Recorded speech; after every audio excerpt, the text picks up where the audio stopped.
Anna Quindlen said, books are the plane and the train and the road. They are the destination and the journey. They are home. We have now come to a momentous occasion in today's event, contributed by 22 distinguished academicians, all centered around the theme literary and social philosophy. Before we proceed with the much anticipated book release ceremony, allow me to take a moment to introduce our studies, Gnana Bharati campus, Bangalore University, with an illustrious teaching career. Professor Sumitra has supervised 20 PhD scholars and specializes in Kannada literature, cultural studies, folk literature, criticism, and women's literature. She has presented over 100 articles in national and international seminars and has authored several noteworthy criticism. Without further ado, Odala Kadalu, and mark the beginning of its journey.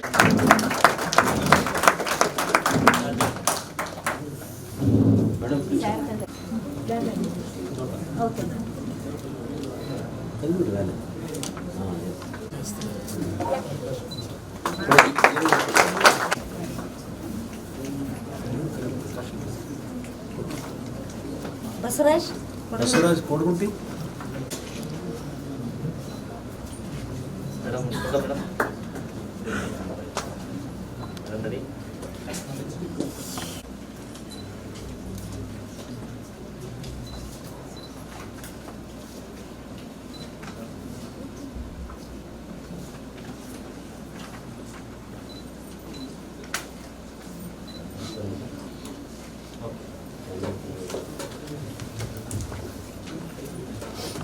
ಮತ್ತು DS Veerayya ಪ್ರತಿಷ್ಠಾನ ಬೆಂಗಳೂರು ಇವರ ಸಹಯೋಗದಲ್ಲಿ ಇವತ್ತೇನು ಈ ಕಾರ್ಯಕ್ರಮ ಅಧ್ಯಕ್ಷತೆಯನ್ನು ವಹಿಸಿ ಮತ್ತು ಕಾರ್ಯಕ್ರಮವನ್ನು ಭಾಗವಹಿಸಿರುವಂಥ ದ್ರಾವಿಡ ವಿಶ್ವವಿದ್ಯಾಲಯದ ಉಪಕುಲಪತಿಗಳಾದಂಥ ಪ್ರೊಫೆಸರ್ ಕೊಲಕಲೂರಿ ಮಧುಜ್ಯೋತಿಯವರೇ, ಕಾರ್ಯಕ್ರಮದ ಕೇಂದ್ರ ಬಿಂದು ಸನ್ಮಾನ್ಯ DS ವೀರಯ್ಯ ಅವರೇ ಮತ್ತು ಗೆಳತಿಯರಾದಂಥ ಡಾಕ್ಟರ್ ಜಯಲಲಿತಾ, ಸುಶೀಲಾ ಅವರೇ ಮತ್ತು ದುರ್ಗಾ ಪ್ರವೀಣ್ ಅವರೇ ಗಮನಿಸಬೇಕು. ಇವತ್ತು ಒಂದು ಅರ್ಥಪೂರ್ಣವಾದ ಕಾರ್ಯಕ್ರಮ. ಈ ಶೀರ್ಷಿಕೆಯೇ ತುಂಬ ಆಕರ್ಷಣೀಯವಾಗಿದೆ, ಅರ್ಥಪೂರ್ಣವೂ ಆಗಿದೆ. ಉಪಸ್ಥಿತರಿರುವಂಥ ಹಿರಿಯ ರಾಜಕಾರಣಿಗಳು, ಹೋರಾಟಗಾರರು ಆದಂಥ DS ವೀರಯ್ಯ ಅವರಿಗೆ ಅಭಿನಂದನೆಯನ್ನು ಸಲ್ಲಿಸಿ ನನ್ನ 2 ಮಾತುಗಳನ್ನು ಹೇಳಲಿಕ್ಕೆ ಇಷ್ಟಪಡ್ತೇನೆ. ನಾನು ಕಂಡಂಥ, ಯಾಕೆಂದರೆ ಈ ಪುಸ್ತಕಕ್ಕೂ ನನಗೊಂದು ನಂಟಿದೆ, ನಾನು ಕಂಡಂಥ ಪೋತೆಯವರು ಈಗಾಗಲೇ ಒಂದು ಅಕ್ಷರವನ್ನು ಬಿಡದೆ ಎಲ್ಲವನ್ನು ಹೇಳಿಬಿಟ್ಟಿದ್ದಾರೆ. ಬಹುಶಃ ಮುಂದಿನ ಸಾಲಲ್ಲಿ ಪೋತೆಯವರೇ ಇರ್ಬೋದು ಅನ್ಸುತ್ತೆ ರಾಜಕಾರಣಿ ಆಗಲಿಕ್ಕೆ. ಮಹಿಳಾ ಚಳುವಳಿಯಲ್ಲಿ ಸಕ್ರಿಯವಾಗಿ ಪಾಲ್ಗೊಂಡು ಬಹುಶಃ ಅವರ ಮೃದು ಸ್ವಭಾವವೇ ಅದಕ್ಕೆ ಕಾರಣವಾಗಿರಬಹುದು. ಇನ್ನು ಮೇಡಮ್ ಮಧುಜ್ಯೋತಿ ಅವರು ನನಗೆ ಪರೋಕ್ಷವಾಗಿ ಚೆನ್ನಾಗಿ ಗೊತ್ತು. ಅವರ ಸಹೋದರಿ ಆಶಾ ಜ್ಯೋತಿಯವರು ನಾನು ಆತ್ಮೀಯ ಸ್ನೇಹಿತರು. ಅವ್ರ ತಂದೆ ದೊಡ್ಡ ತೆಲುಗುನಲ್ಲಿ ದಲಿತ ಹೋರಾಟಗಾರರು ಮತ್ತು ಚಳುವಳಿಗಾರರು, ವೈಸ್ ಚಾನ್ಸಲರ್ ಕೂಡ ಆಗಿದ್ರು. ಅವರನ್ನು ಆಗಾಗ ನಾವು ನೆನಪಿಸ್ಕೊಳ್ತಾ ಇರ್ತೀವಿ. ಅವ್ರ ಸಿಸ್ಟರ್ ನಾನು ಚರ್ಚೆ ಮಾಡ್ತಾ ಇರ್ತೀವಿ. ಮೇಡಮ್ ಈ ವೇದಿಕೆಯಲ್ಲಿ ಇರೋದು ಇನ್ನಷ್ಟು ಖುಷಿ ಕೊಡ್ತು ನನಗೆ. ಪೋತೆಯವರು ಹೇಳಿರುವ ಎಲ್ಲ ಮಾತುಗಳನ್ನು ನಾನು ಗಮನದಲ್ಲಿ ಇಟ್ಕೊಂಡು ಹೇಳೋದಾದ್ರೆ, DS ವೀರಯ್ಯ ಅವರ ಸಾಹಿತ್ಯದ ಒಳಗೆ ತಣ್ಣನೆಯ ಪ್ರತಿಭಟನೆಯೂ ಇದೆ, ಅಲ್ಲಲ್ಲಿ ಆಕ್ರೋಶವೂ ಇದೆ. ತಡವಾಗಿ ಆತರಾಂಜವಾಗಿ ಕಥೆಗಳನ್ನು ಓದಕ್ಕೆ ಶುರು ಮಾಡಿದೆ. ಪೋತೆಯವರು ಹೇಳಿದ್ರು ಕೂದಲ ಸ್ವಾಮಿ ಮತ್ತು ಇತರ ಕಥೆಗಳು ಅಂತ ಒಂದು ಕಥಾ ಸಂಕಲನ ಇಟ್ಕೊಂಡು ಓದ್ತಾ ಓದ್ತಾ ಓದ್ತಾ ನನಗೆ ಆಶ್ಚರ್ಯ ಆಯಿತು. ಯಾಕೆ DS ವೀರಯ್ಯ ಅವರ ಈ ಕಥೆಗಳು ಅಕಾಡೆಮಿಕ್ ವಲಯದಲ್ಲಿ ಹೆಚ್ಚು ಪರಿಚಯ ಆಗಲಿಲ್ಲ ಅಂದರೆ, ಪಠ್ಯ ರಾಜಕಾರಣ ಅನ್ನೋದು ತುಂಬ ನೇರವಾಗಿ ಸ್ಫುಟವಾಗಿ ಆಕ್ರೋಶದಿಂದ ಬರೆಯುವಂಥ ವ್ಯಕ್ತಿತ್ವಗಳನ್ನು ಹೇಗೆ ಮರೆ ಮಾಡಿಬಿಡುತ್ತೆ ಅನ್ನೋಕ್ಕೆ ನಾನು ಗಮನಿಸಿದ ಒಂದು ವಿಚಾರ, ಕರ್ನಾಟಕದಲ್ಲಿ DS ವೀರಯ್ಯ ಅವ್ರ ಜೊತೆ ಇನ್ನೂ ಅನೇಕ ಲೇಖಕರು ಎಲೆಮರೆಕಾಯಂಗೆ ಇದ್ದುಬಿಟ್ಟಿದ್ದಾರೆ. ಅವರಾಗ್ಬೋದು, ಹೀಗೆ ದೇವರ ಇಂಗಳೆ ಆಗ್ಬೋದು. ಅಂದರೆ 70ರ ದಶಕದ ಚಳುವಳಿಯ ನಂತರ ಕಾಣಿಸ್ಕೊಂಡಂಥ ಕೆಲವು ವ್ಯಕ್ತಿತ್ವ, ವಿಶಿಷ್ಟ ವ್ಯಕ್ತಿತ್ವವುಳ್ಳ ವ್ಯಕ್ತಿಗಳ ಪಠ್ಯಗಳೇ ಏನು ಮರುಮುದ್ರಣಗೊಳ್ಳುತ್ತಾ ಅದು ಓದುಗರ ಕೈಗೆ ತಲುಪ್ತಾ ಇತ್ತು. ಅಂಥ ರಾಜಕಾರಣದ ಒಳಗೆ ಸಹಜವಾಗಿ ಬರೆಯುವ ಇಂಥ ಲೇಖಕರು ಕಾಣೋದೇ ಇಲ್ಲ.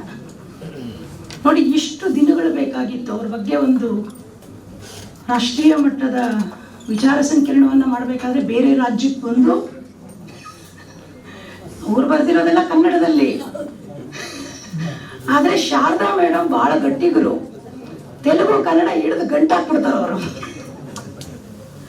ಹಾಗೆ ಒಂದು ನಂಟನ್ನ ಬೆಸೆಯುವ, ಗಂಟನ್ನ ಬಿಡಿಸುವ ಕೆಲಸ ಶಾರದಾ ಮೇಡಮ್ ಇಲ್ಲಿ ಬಂದಾಗಿಂದ ಅದ್ಭುತವಾಗಿ ಮಾಡ್ತಾ ಇದ್ದಾರೆ. ಆದರೆ ಈ ಕಾರ್ಯಕ್ರಮ ಅನೇಕ ದಲಿತ ಬರಹಗಾರರು ಹೊರಬರಬೇಕಾಗಿದೆ. ಅವರು ಮುಖ್ಯ ವಾಹಿನಿಗೆ ಬರದೇ ಹೋದರೆ ಈ ದಲಿತ ಚಳುವಳಿಯಲ್ಲಿ ಪಾಲ್ಗೊಂಡಂಥ ಅನೇಕರ ವಿಚಾರಗಳೇ ನಮಗೆ ಗೊತ್ತಾಗದೆ ಹೋಗ್ಬಿಡುತ್ತೆ. ಇದು ಅಪೂರ್ಣವಾದ ಅಧ್ಯಯನ ಆಗ್ತಾ ಇದೆ, ಅಪೂರ್ಣವಾದ ಸಂಶೋಧನೆ ಆಗ್ತಾ ಇದೆಯೇ ಹೊರತು ಪೂರ್ಣ ಪ್ರಮಾಣದ್ದಲ್ಲ. ಈ ಮಾತನ್ನು ನಾನು ಯಾಕೆ ಹೇಳಿದೆ ಅಂದರೆ, ನಾನು ಚಿಕ್ಕ ವಯಸ್ಸಿನಿಂದಲೂ ದಲಿತ ಚಳುವಳಿಯ ಎಲ್ಲ ಚಟುವಟಿಕೆಗಳನ್ನು ನೋಡ್ತಾ ಅದ್ರ ಒಳಗಡೆ ಪಾಲ್ಗೊಂಡು ಬೆಳೆದವಳು. ಅವತ್ತು ಯಾರ್ಯಾರು ಮುಂಚೂಣಿಯಲ್ಲಿದ್ದು ಅವರ ಹೆಸರು ಯಾರು ಹೇಳ್ತಾ ಇಲ್ಲ. ದಲಿತ ಚಳುವಳಿಗೆ ನಮ್ಮ ಮನೆಯ ಗೋಡೆಯ ಪಕ್ಕದ ದೇವಸ್ಥಾನವೇ ಬಹಳ ಮುಖ್ಯ ಕೇಂದ್ರವಾಗಿತ್ತು. ಬೆಂಗಳೂರಿನ ದೊಡ್ಡ ಮಾವಳ್ಳಿಯ ಲಾಲ್ಬಾಗ್ ಹತ್ತಿರದಲ್ಲಿರುವಂಥ ಒಂದು ಸಣ್ಣ ದೇವ ವಲಯ, ಯಾರು ಅದರ ಫಲವನ್ನು ಅನುಭವಿಸಿದರೋ, ಪ್ರತಿಫಲವನ್ನು ಪಡೆದಿದ್ದರೋ ಅವರು ಕೂಡ ಇದರ ಬಗ್ಗೆ ಎಲ್ಲೂ ಮಾತಾಡದೆ ಮೌನ ವಹಿಸಿದ್ದು. ಈ ಎಲ್ಲ ಮಾತುಗಳ ಹಿನ್ನೆಲೆಯಲ್ಲಿ ನಾನು ಕಂಡಂಥ ಅಪರೂಪದ ನೇರವಾಗಿ ಮಾತನಾಡುವ ವ್ಯಕ್ತಿತ್ವ DS ವೀರಯ್ಯ ಅವ್ರದ್ದು. ಅದು ಬರವಣಿಗೆಯಲ್ಲಿ ಸ್ಪಷ್ಟವಾಗಿ ಹೋಗುತ್ತೆ. ಕಾರಣ ಏನಂದರೆ, ಅವರ ಅನೇಕ ಕಥೆಗಳಲ್ಲಿ ವೈಯಕ್ತಿಕ ನೆಲೆಯ ಅನುಭವಗಳನ್ನು ಇಟ್ಟರದ ಅನೇಕ ಕಥೆಗಳು, ನಾನು ಒಂದೆರಡು ಉದಾಹರಿಸಬಲ್ಲೆ. ಅನೇಕ ಕಥೆಗಳಲ್ಲಿ ಅವರು ವಿಷಾದವನ್ನು ವ್ಯಕ್ತಪಡಿಸ್ತಾರೆ, ಆಕ್ರೋಶವನ್ನು ವ್ಯಕ್ತಪಡಿಸ್ತಾರೆ, ಪರಿಹಾರವನ್ನು ದಲಿತರಿಗೆ ಹೇಗೆ ಪಡಿಬಹುದು ಅಂತ ನಮ್ಮ MA ವಿದ್ಯಾರ್ಥಿಗಳಿಗೆ ಅದನ್ನು ಹೇಳಿದೆ.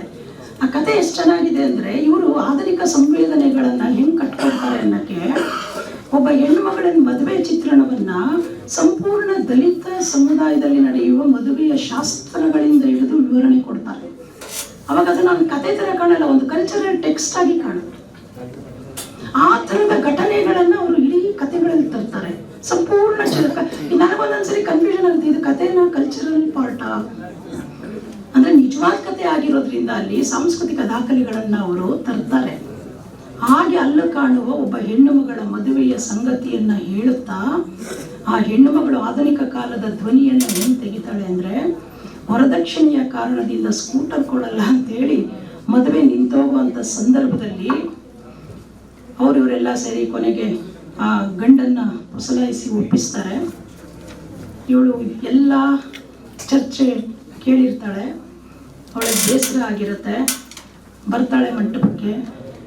ತನ್ನನ್ನು ಪ್ರಾಮಾಣಿಕವಾಗಿ ಇಷ್ಟಪಡ್ತಾ ಇದ್ದಂಥ, ತನ್ನ ಮನಸ್ಸನ್ನು ಇಷ್ಟಪಡ್ತಾ ಇದ್ದಂಥ ಒಬ್ಬ ವ್ಯಕ್ತಿಯನ್ನು ಕರ್ಕೊಂಡ್ಬಂದು ಅವಳು ವಿವಾಹ ಆಗಿ ಆ ಗಂಡಿಗೆ ಹೇಳ್ತಾಳೆ, ನಿನ್ನ ಪ್ರೀತಿಯ ಪತ್ನಿ ಸ್ಕೂಟರ್ಗೆ ತಾಳಿ ಕಟ್ಕೊ ಅಂತ. ಸೊ ಹೀಗೆ ಅಂದರೆ ಒಂದು ತಿರುವು. ಹೀಗೆ ಅವರ ಕಥೆಗಳಲ್ಲಿ ಬೇರೆಯವರು ಮಾತಾಡ್ಬೇಕು, ನಾನು ಹೆಚ್ಚು ಮಾತಾಡಲ್ಲ. ಯಾಕೆಂದರೆ ಈ ಕಥೆಗಳಲ್ಲಿ ಉದ್ದಕ್ಕೂ ಅಂಬೇಡ್ಕರ್ ಬಗ್ಗೆ ಅವರಿಗಿದ್ದಂಥ ಇರೋದ್ರಿಂದ ಪುಸ್ತಕದ ಬಗ್ಗೆ ನಾನು ಹೆಚ್ಚು ಮಾತಾಡಲ್ಲ. ಅಂಬೇಡ್ಕರ್ ಅವ್ರ ಬಗ್ಗೆ ನಿಜವಾಗ್ಲೂ ಒಂದು ಸಂವಾದ ಮಾಡ್ತಾರೆ ಅವರು. ಆ ಶೀರ್ಷಿಕೆಗಳನ್ನು ಹೆಂಗೆ ಕೊಡ್ತಾರೆ ಅಂದರೆ, ಬಹುಶಃ ಚಳುವಳಿಯ ಅನುಭವ ಇದ್ದಿದ್ರಿಂದ ಅಂಬೇಡ್ಕರ್ ಅವರ ಶೀರ್ಷಿಕೆಗಳನ್ನ ಇಟ್ಕೊಂಡು ಒಳಗಡೆ ತುಂಬ ಗಂಭೀರವಾದ ಚರ್ಚೆಗಳನ್ನು ಮಾಡ್ತಾರೆ ಅವರು. ಅಂಬೇಡ್ಕರ್ ಅವರು ಎತ್ತಿದಂಥ ಅಸಮಾನತೆಯ ಪ್ರಶ್ನೆ ಆಗ್ಬೋದು, ಜಾತಿ ಬಗ್ಗೆ ಆಗ್ಬೋದು, ದಬ್ಬಾಳಿಕೆ ಬಗ್ಗೆ ಆಗ್ಬೋದು, ಶೋಷಣೆ ಬಗ್ಗೆ ಆಗ್ಬೋದು, ಮತ್ತು ಲಿಂಗ ತಾರತಮ್ಯ, ಇಂಥ ಅನೇಕ ವಿಚಾರಗಳನ್ನು DS ವೀರಯ್ಯ ಅವರ ಲೇಖನ ಓದ್ತಾ ಇದ್ರೆ ಅಂಬೇಡ್ಕರ್ ನೆನಪಾಗ್ತಾ ಹೋಗ್ತಾರೆ. ಈ ಕರ್ತರೋದು ಈ ಕಾರಣದಿಂದ ಇಂಥ ಬಹುಮುಖ ವ್ಯಕ್ತಿತ್ವವುಳ್ಳ DS ವೀರಯ್ಯ ಅವರ ಬಗ್ಗೆ ನಾನು ತುಂಬ ಅಭಿಮಾನದಿಂದ ಮಾತಾಡ್ತಾ ಇದ್ದೀನಿ. ಯಾಕೆಂದರೆ ದಲಿತರಿಗೆ ಈ ಸಮಾಜದಲ್ಲಿ ಅಕ್ಷರವನ್ನೇ ವಂಚಿಸ್ಬಿಟ್ಟಿದ್ರು. ಬಹುಶಃ ಬಾಬಾ ಸಾಹೇಬ್ ಬಂದಿಲ್ಲ ಯತ್ನ ಮಾಡ್ತಾರೆ. ಹೀಗೆ ಮಾಡುತ್ತಲೇ ರಾಜಕಾರಣಿಯೂ ಆಗ್ತಾರೆ. ಅವ್ರ ರಾಜಕಾರಣ ಜೀವನದ ಪರಿಚಯ ನನಗಿಲ್ಲ, ಒಂದೆರಡು ಸಾರಿ ವೇದಿಕೆಯಲ್ಲಿ ನೋಡಿದ್ದೆ. ಆದರೆ ಒಬ್ಬ ರಾಜಕಾರಣಿಯ ಆಟಿಟ್ಯೂಡ್ ಹೆಂಗಿರುತ್ತೆ? DSP ರೈ ಅವ್ರು ನೋಡಿದಾಗ ನನಗನ್ಸಿದೆ ಇವ್ರು ರಾಜಕಾರಣಿನ. ಅವ್ರು ಯಾಕಂದ್ರೆ ರಾಜಕಾರಣಿ ಥರ ಬಿಹೇವ್ ಮಾಡ್ಲಿಕ್ಕಾಗಿಲ್ಲ ಅಂದರೆ ಅವ್ರ ಒಳಗಡೆ ಒಬ್ಬ ಲೇಖಕ ಇದ್ದ. ವಿಭಾಗದ ಎಲ್ಲ ಸ್ನೇಹಿತರಿಗೂ ಇಲ್ಲಿ ಸೇರಿರ್ತಕ್ಕಂಥ ಎಲ್ಲರಿಗೂ ವಂಚನೆ.